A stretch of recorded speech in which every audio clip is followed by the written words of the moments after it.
죽은 엄마의 장례식장. 그날 단 한 번도 본 적 없는 젊은 여자가 상주 자리에 앉았다.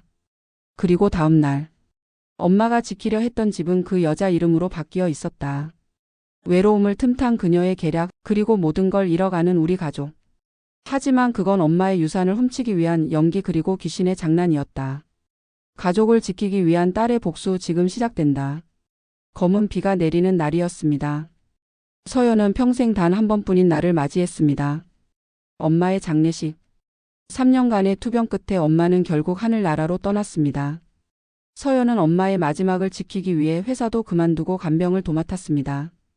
엄마가 숨을 거둘 때도 서연의 손을 꼭 잡고 있었습니다. 장례식장은 무거운 침묵으로 가득했습니다. 서연은 검은 상복을 입고 조문객들에게 인사를 하고 있었습니다. 문득 상주석을 향해 시선을 돌렸을 때 서연의 눈동자가 커졌습니다. 상주석에는 한 번도 본 적 없는 젊은 여자가 앉아 있었습니다. 단정한 검은 옷을 입은 그 여자는 마치 오래전부터 이 자리의 주인인 것처럼 편안하게 앉아 있었습니다. 서연이 다가가서 상주석은 가족만이 앉는 자리라고 말하자 그 여자는 서연을 바라보며 조용히 미소를 지었습니다. 자신은 정이라고 하며 김동식 씨의 반려자라고 했습니다. 서연은 그 말을 이해할 수 없었습니다. 엄마가 돌아가신 지 이틀밖에 지나지 않았는데 이게 어떻게 가능한 일입니까? 바로 그때 서연의 아버지 김동식이 장례식장 안으로 들어왔습니다. 검은 양복을 입은 그는 창백한 얼굴로 상주석을 향해 걸어갔고 정희의 옆에 자연스럽게 앉았습니다. 서연이 아버지에게 이 여자가 누구냐고 묻자 김동식은 정희는 이제 가족이라고 했습니다. 서연의 오빠 서준이 다가와 아버지에게 엄마 장례식장에서 이러시면 안 된다고 했습니다. 그러자 김동식은 자리에서 벌떡 일어나 내가 알아서 할 테니 너희는 빠지라고 소리쳤습니다. 장례식은 그렇게 어색하고 무거운 분위기 속에서 진행되었습니다. 서연은 상주석에서 쫓겨난 채 조문객들 사이에서 엄마의 영정을 바라봐야 했습니다. 장례식이 끝나고 서연은 집으로 돌아왔습니다. 서연은 엄마의 방으로 들어가 서랍을 열어보았습니다. 그곳에는 엄마가 소중히 간직했던 물건들이 있었지만 집문서가 있어야 할 자리에는 아무것도 없었습니다. 다음 날 아침 서연은 등기소로 향했습니다. 집의 등기부등본을 확인해야 했습니다. 불길한 예감이 계속해서 서연을 덮쳤습니다. 등기소 직원은 이 집이 현재 정희 씨 명의로 되어 있다고 했습니다. 등기 이전 날짜는 이틀 전 엄마가 돌아가신 바로 그날이었습니다. 서연은 그 말을 듣는 순간 온몸에서 힘이 빠져나가는 것을 느꼈습니다. 어떻게 이런 일이 가능할까요? 엄마가 평생 지키려 했던 이 집이 엄마가 세상을 떠난 그날 낯선 여자의 손에 넘어간 것입니다. 서연의 눈에서 눈물이 흘러내렸지만 그것은 슬픔의 눈물만이 아니었습니다. 그 눈물 속에는 분노와 결의가 담겨 있었습니다. 엄마의 장례식은 끝났지만 서연의 가슴속 상처는 시간이 지날수록 더욱 깊어져만 갔습니다. 집으로 돌아온 서연은 온 집안을 뒤지며 엄마가 남긴 흔적을 찾아 헤맸습니다. 하지만 집문서는 어디에서도 찾을 수 없었습니다.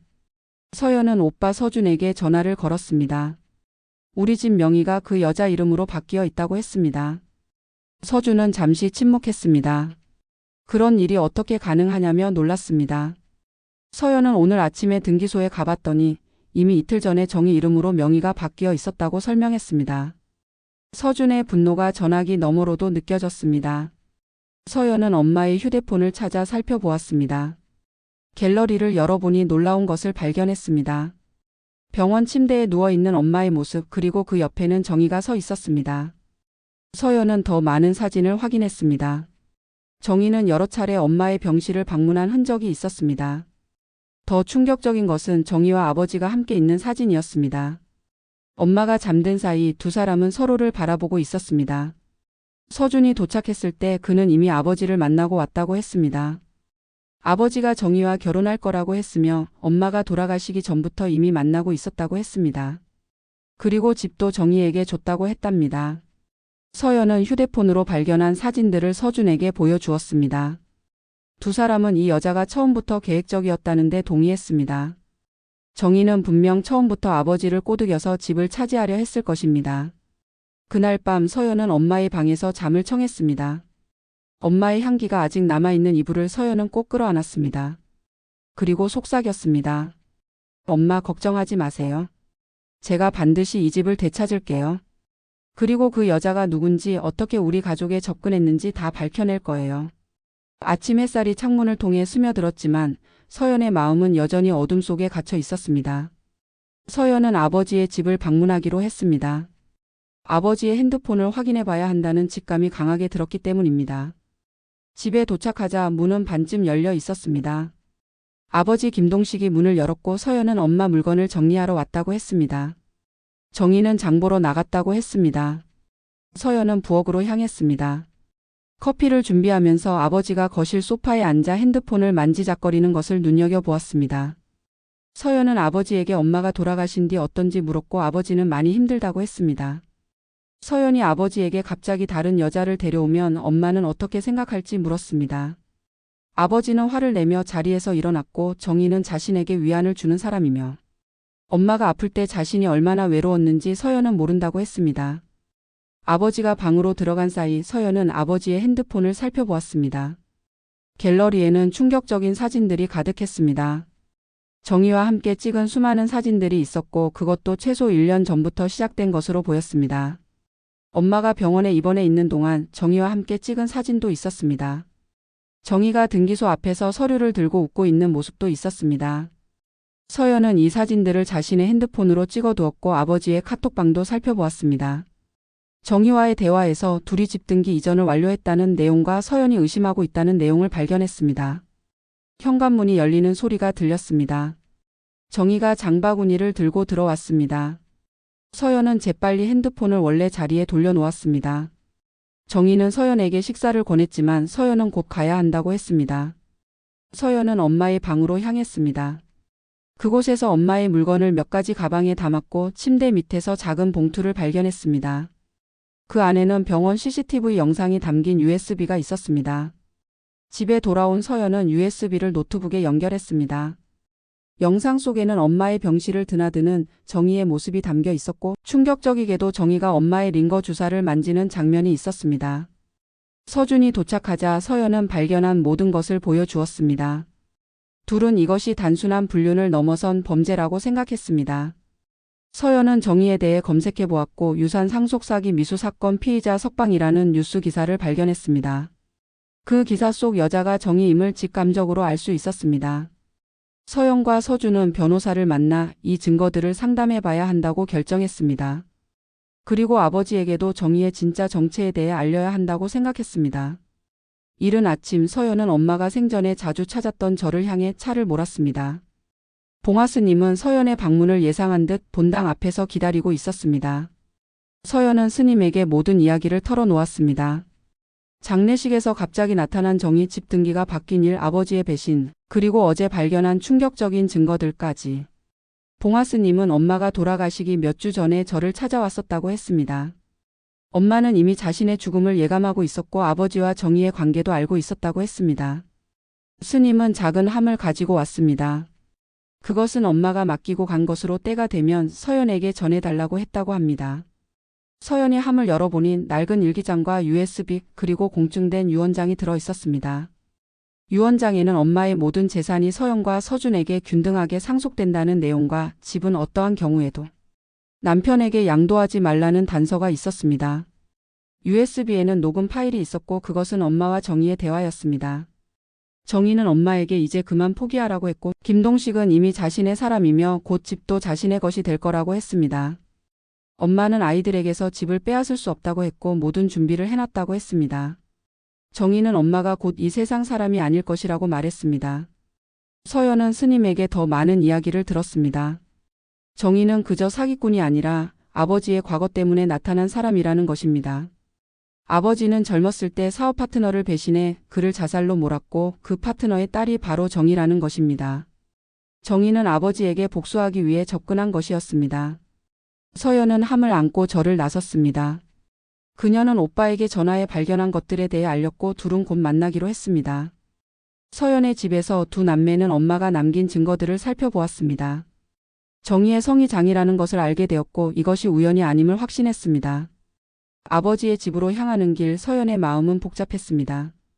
집에 도착하자 문이 반쯤 열려 있었고 거실에서는 김동식이 바닥에 쓰러져 있었습니다. 그는 가슴을 부여잡고 고통스러워하고 있었습니다. 서준은 즉시 119에 전화를 걸었고 아버지는 병원으로 이송되었습니다. 병원에서 김동식은 자신의 과거에 대해 고백했습니다. 정희는 장 사장의 딸이었고 아버지는 30년 전에 그를 배신했다고 했습니다. 장 사장은 모든 것을 잃고 결국 자살했다고 합니다. 정희는 복수하기 위해 접근했고 아버지가 그녀의 정체를 알게 되자 약을 탄 차를 주었다고 했습니다. 아버지가 쓰러지자 정희는 집 문서와 통장을 가지고 사라졌다고 합니다. 서연은 경찰에 신고했고 아버지는 자신의 어리석음을 후회했습니다. 엄마가 이미 모든 것을 알고 있었다는 사실에 김동식은 더욱 고통스러워했습니다. 경찰서에서 서연과 서준은 담당 형사에게 모든 증거를 제출했습니다. 엄마가 남긴 녹음 파일, CCTV 영상, 아버지의 증언, 그리고 정희의 과거 사기 혐의에 관한 기록까지. 형사는 이 정도면 충분한 증거가 된다고 했고 장정희에 대한 체포영장을 신청하겠다고 했습니다. 형사는 정희의 과거 기록을 조사해보니 이번이 처음이 아니라고 했습니다. 그녀는 이전에도 비슷한 수법으로 여러 명의 중년 남성에게 접근해 재산을 갈취한 전력이 있으며 더 충격적인 것은 그녀의 피해자 중 2명이 의문의 죽음을 맞이했다는 점이라고 했습니다. 병원에 있는 아버지를 보호하기 위해 경찰은 경비를 배치했습니다. 서연은 봉화 스님을 다시 찾아갔습니다. 스님은 정희가 아직 떠나지 않았을 것이라고 했습니다. 그녀의 복수가 아직 끝나지 않았기 때문이라고 했습니다. 스님은 서연에게 보호의 부적을 주며 엄마의 방에 있는 거울을 확인해 보라고 했습니다. 집에 돌아온 서연은 엄마의 방에 있는 거울 뒤에서 작은 봉투를 발견했습니다. 그 안에는 주소가 적혀 있었고 엄마의 필체로 정희의 진짜 집 주소, 그녀가 위기 때 숨을 곳이라고 쓰여 있었습니다. 서연은 오빠에게 전화해서 정희의 숨을 만한 장소를 찾았다고 했습니다. 서연은 주소를 내비게이션에 입력하고 차를 몰았습니다. 주소지에 도착해서 서연은 창문을 통해 안을 들여다보았습니다. 정희가 전화 통화하는 소리가 들렸고 서연은 엿들었습니다. 정희는 모든 준비가 끝났고 집은 자신의 것이며 그 노인 아버지는 곧 죽을 것이고 자신은 다른 신분으로 사라질 것이라고 말했습니다. 서연이 경찰에 신고하려는 순간 뒤에서 무언가가 그녀의 머리를 쳤고 의식을 잃었습니다. 의식이 돌아왔을 때 서연은 의자에 묶여 있었습니다. 정희가 서연 앞에 서 있었고 그녀는 더 이상 단정한 모습이 아니었습니다. 서연이 경찰이 이미 그녀를 쫓고 있다고 하자 정희는 아무도 이곳을 모른다고 했습니다. 이곳은 그녀의 아버지가 모든 것을 잃고 자살한 집이라고 했습니다. 정희는 서연에게 아버지의 과거에 대해 말했습니다. 김동식이 그녀의 아버지의 모든 것을 빼앗았고 결국 자살로 몰았지만 아무런 벌도 받지 않았다고 했습니다. 그래서 그녀는 김동식의 모든 것을 빼앗기로 결심했다고 했습니다. 서연이 엄마에 대해 묻자 정희는 엄마가 방해물이었고 그녀의 링거의 상태를 악화시키는 약물을 넣었다고 했습니다. 정희는 서연을 죽일 생각은 없다고 했습니다. 서연은 그저 협상 카드일 뿐이며 김동식이 남은 모든 것을 넘길 때까지 필요하다고 했습니다. 그녀는 서연의 휴대폰으로 서준에게 메시지를 보내려 했고 서랍에서 권총을 꺼냈습니다. 그때 밖에서 차 소리가 들렸고 정희는 창문을 통해 밖을 보았습니다. 서준이 도착한 것 같다고 하며 그녀는 현관으로 향했습니다. 서연은 오빠에게 조심하라고 소리쳤지만 정희는 이미 밖으로 나갔습니다. 곧 경찰이다. 움직이지 마. 라는 소리와 함께 총성이 들렸습니다. 경찰관이 안으로 들어와 서연을 풀어주었고 다행히 아무도 다치지 않았다고 했습니다. 정희는 체포되었고 서준은 서연의 위치를 추적해 경찰에 신고했다고 했습니다. 정희가 타고 있는 경찰차가 출발하기 전 서연은 그녀와 마지막으로 눈을 마주쳤습니다. 정희의 눈에는 여전히 증오가 가득했지만 패배감도 느껴졌습니다. 서연은 봉화 스님의 말이 생각났습니다. 그녀는 살아있는 사람이지만 끌고 다니는 기운은 죽은 자들의 복수야. 재판은 예상보다 빠르게 진행되었습니다. 정희의 자백과 압수된 증거들, 그리고 김동식의 증언까지 모든 것이 완벽하게 맞아떨어졌습니다. 법정에서 정희는 더 이상 우아하고 단정한 여성이 아니었고 구치소 생활로 초췌해 보였습니다. 마지막 심리일 정희는 김동식이 자신의 아버지를 죽음으로 내몰았고 자신은 단지 정의를 실현하려 했을 뿐이라고 말했습니다. 하지만 엄마 김미영은 무고했고 자신이 그녀에게 한 일은 용서받을 수 없는 일임을 알고 있다고 했습니다. 그리고 마지막으로 사람 마음 훔치는 건 죄가 아니잖아요. 라는 냉소적인 말을 남겼습니다. 재판부는 정희에게 살인, 살인미수, 사기 등 모든 혐의에 대해 유죄를 선고했고 그녀는 25년의 징역형을 받았습니다. 법원은 정의의 사기 행각이 인정됨에 따라 등기 이전을 무효로 판결했고 엄마의 유언장에 따라 집은 서영과 서준의 공동 명의로 변경되었습니다. 김동식은 여전히 병원에서 회복 중이었습니다. 서영과 서준이 찾아가자 그는 정의의 재판이 끝났고 집 문제도 해결되었다는 소식을 듣고 다행이라고 했습니다. 앞으로의 계획을 묻자 그는 잠시 여행을 떠나 마음을 정리할 시간이 필요하다고 했습니다. 제주도에 가볼 생각이라고 했고 그곳은 엄마가 항상 가고 싶어 했지만 한 번도 함께 가보지 못했던 곳이라고 했습니다. 서연은 봉화 스님을 다시 찾아가 감사 인사를 전했습니다. 스님은 이제 엄마가 편안히 쉴 수 있을 것이라고 했고 서영과 서준이 이 시련을 통해 더 강해졌다고 했습니다. 용서에 대해 물어보자 스님은 용서는 한순간에 이루어지는 것이 아니라 시간이 필요하며 용서는 상대방이 아닌 자신을 위한 것이라고 했습니다. 1년이 지났습니다. 가을의 끝자락 서연은 정원에서 마지막 장미꽃을 돌보고 있었습니다. 놀랍게도 엄마가 심었던 장미들은 이제 완전히 살아나 화려한 꽃을 피웠습니다. 집은 이제 완전히 달라졌습니다. 서영과 서준은 지난 1년 동안 집 전체를 새롭게 단장했습니다. 오래된 가구들은 기부하고 새로운 가구들로 채웠습니다. 벽지도 새로 바꾸고 마당도 깨끗이 정리했습니다. 하지만 엄마의 방만은 그대로 두었습니다. 그곳은 여전히 엄마를 기억하는 특별한 공간이었습니다. 서연의 삶도 많이 달라졌습니다. 그녀는 엄마의 병간호를 위해 그만두었던 일을 다시 시작했고 정원 가꾸기, 요리, 명상과 같은 새로운 취미도 찾았습니다. 서준도 변화했습니다. 그는 더 이상 일에만 몰두하지 않고 가족과 함께하는 시간을 소중히 여기게 되었습니다. 정의는 여전히 감옥에 있었습니다. 그녀의 범행이 모두 밝혀져 25년의 형을 살고 있었습니다. 서연은 더 이상 그녀에게 분노하지 않았습니다. 이제는 그저 복수심에 사로잡혀 자신의 인생을 망친 불쌍한 영혼에 대한 연민만 느낄 뿐이었습니다. 김동식은 제주도에서 6개월을 보낸 후 서울로 돌아왔습니다. 하지만 집으로 돌아오지는 않았고 대신 근처 아파트를 얻어 살고 있었습니다. 서영과 서준은 가끔 그를 만나 식사를 하며 조금씩 관계를 회복해 나가고 있었습니다.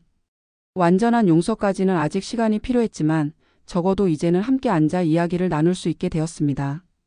오늘은 특별한 날이었습니다. 엄마의 기일이었습니다. 서연은 정원에서 가장 아름다운 장미를 몇 송이 꺾어 조심스럽게 꽃병에 꽂았습니다. 그리고 엄마의 방으로 향했습니다. 엄마의 방은 여전히 그대로였지만 이제는 슬픔의 공간이 아니라 평화와 추억의 공간이 되었습니다. 벨소리가 울렸습니다. 아버지가 도착한 것이었습니다. 서연은 현관으로 향했습니다. 김동식은 정장을 입고 한 손에는 작은 화분을 들고 있었습니다. 오늘은 세 사람이 함께 엄마의 묘소를 찾아갈 예정이었습니다. 처음으로 가족 모두가 함께였습니다. 묘지에 도착하자 가을 햇살이 따뜻하게 비추고 있었습니다. 서연은 장미꽃을 가져왔고 서준은 깨끗한 물을 준비했으며 김동식은 화분을 들고 있었습니다. 그것은 작은 장미 화분이었습니다. 묘비 앞에 무릎을 꿇고 세 사람은 각자의 방식으로 엄마에게 인사를 드렸습니다. 김동식은 미안하다는 말을 속삭였고 그의 눈에서는 진심 어린 눈물이 흘러내렸습니다. 서연은 아버지의 손을 잡았고 다른 한 손으로는 오빠의 손을 잡았습니다. 한참의 시간이 흐른 후 김동식이 먼저 일어났습니다. 그는 아이들과 함께 와서 다행이라고 했고 이제 조금은 마음의 평화를 찾을 수 있을 것 같다고 했습니다. 세 사람은 함께 묘지를 떠났습니다. 집으로 돌아오는 길 서연은 창밖을 바라보았습니다. 단풍이 물들기 시작한 가을 풍경이 아름다웠습니다. 마치 새로운 시작을 알리는 듯 했습니다. 서연은 마음속으로 엄마에게 말했습니다. 이제 모든 게 괜찮아졌어요. 아버지도 오빠도 저도. 우리는 조금씩 다시 가족이 되어가고 있어요. 그리고 엄마가 평생 지키려 했던 이 집도 안전해요. 서연의 마음은 이제 평화로웠습니다. 슬픔과 분노는 여전히 가끔 찾아왔지만 그것들은 이제 더 이상 그녀를 지배하지 않았습니다. 대신 감사와 희망 그리고 사랑이 그녀의 마음을 채우고 있었습니다. 엄마가 남긴 유산은 단순한 집이 아니었습니다. 그것은 가족의 사랑, 용기 그리고 끝까지 진실을 추구하는 의지였습니다. 서연은 이제 그 유산을 소중히 간직하며 앞으로 나아갈 것입니다. 진심을 배신한 대가는 반드시 돌아온다. 돈은 훔쳐도 사랑과 가족은 절대 훔칠 수 없다. 이것이 서연이 이 경험을 통해 깨달은 진실이었습니다. 그리고 이 진실은 앞으로도 그녀의 삶을 인도할 것입니다. 여러분, 엄마의 장례식장에서 처음 보는 여자가 상주를 차지하고 그 다음날 집문서가 사라진 충격적인 이야기 어떠셨나요? 이 드라마틱한 스토리가 마음에 드셨다면 댓글로 여러분의 생각을 꼭 남겨주세요. 가장 충격적이었던 장면이나 인상 깊었던 캐릭터는 누구였는지 알려주세요. 다음에는 어떤 이야기를 더 보고 싶으신가요? 여러분의 의견이 다음 컨텐츠를 만드는데 큰 도움이 됩니다. 좋아요와 구독도 잊지 마세요. 감사합니다.